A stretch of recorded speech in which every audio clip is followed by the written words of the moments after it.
Pancake गरीब police का lunch time.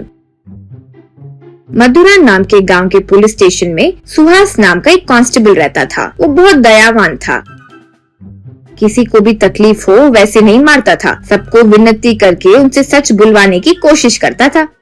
वो देखकर एक दिन स्टेशन एसआई मुकेश, देखो सुहास, तुम ऐसे रहोगे तो मुश्किल है। ये दुनिया बहुत खड़ूस है। तुम्हारी अच्छाई के हिसाब से तो तुम्हारी पूरी तनख्वाह, पैसे ये दान धर्म में ही खत्म हो जाएंगे, कहकर चले गए। एक दिन पुलिस स्टेशन में एक बूढ़ा आदमी आकर उसकी भैंस गुम हो गई है, कोई लेकर चले गया है, यूँ कहा। तब एसआई, देखो दादा, हमारे दूसरे भी काम होते हैं। गाय को तुम ही ढूंढ लो, वरना हमें 1 महीने का टाइम दो, ढूंढते हैं। गाय के पहचानने वाले चिन्ह हमारे सुहास को बताओ, वो नोट कर लेगा, कहकर चले गया।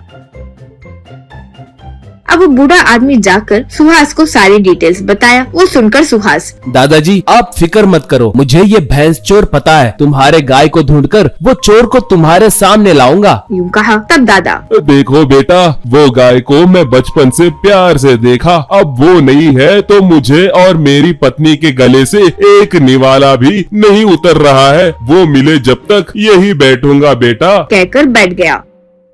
इस तरह वो बिना कुछ खाए उसे बैठे देख सुहास को बहुत दया आई। फिर दादा अपनी पत्नी को बीच बीच में फोन मिलाकर, हाँ ला दूंगा, लाऊंगा, फिक्र मत करो, भैंस लाऊंगा, यूँ कहा।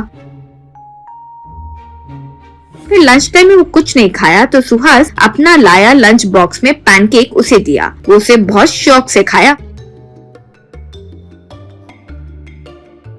ऐसे दादा रोज स्टेशन में आना, एसआई उस पे ध्यान नहीं देना और चले जाना, सुहास का उसको खाना देना, ये सब होने लगा।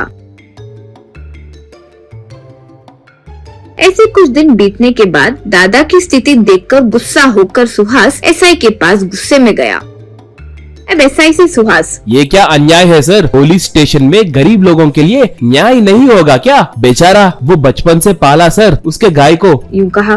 तब एसआई, तुम्हें दिमाग है क्या? वो बूढ़ा आसपास 70 साल की उम्र का है, वो भैंस की उम्र 15-25 साल की है। वो चोर की तरह दिख रहा है। मुझे पहले से ही उस पर शक था, इसलिए तुम्हें सौंप दिया। बेवकूफ, पहले यहाँ आकर वो क्या करना चाहता है वो पता लगाओ, यूँ कहा। इससे शॉक होकर सुहास दादा से मिलने जल्दी जल्दी बाहर आया। अब सुहास पर गौर नहीं करके दादा फोन पर, अरे पुलिस स्टेशन में हो रे, 1 घंटा अभी वो कहीं नहीं जाएंगे। तुरंत हमारा व्हीकल रोड पर रखकर लोगों से पैसे वसूल करो। आज ज्यादा कमाओ, शाम में पार्टी करेंगे। किसी के निकलते वक्त जानते हो मैं कहूँगा कि मैं भैंस लाऊंगा री, कहकर फोन कट करूँगा। कुछ गड़बड़ ना हो, पहले ही ये पुलिस वाले होशियार होते हैं। क्यों कहकर पीछे पलटकर देखा तो सुहास था। अब दादा से सुहास, क्यों रे बुढ़े, इतनी हिम्मत तुम्हें? चोरी के पुलिस वालों को हमारे बारे में इंफॉर्मेशन दे रहे हो, यानी हमारे नाम पर लोगों से पैसे वसूल कर रहे हो। ऊपर से भैंस खो गई है, इतनी परेशानी है, ऐसे मेरे सामने नाटक कर रहे हो और मेरे पैनकेक खा गए ना रे, कहकर बूढ़े के बाल पकड़ा तो उसका विग निकल गया और बद्री नाम का चोर दिखाई दिया। आश्चर्य होकर सुहास उसे बहुत मारा और फिर एसआई को सौंप दिया। इससे स्टेशन में सब लोग बद्री को बहुत मारे।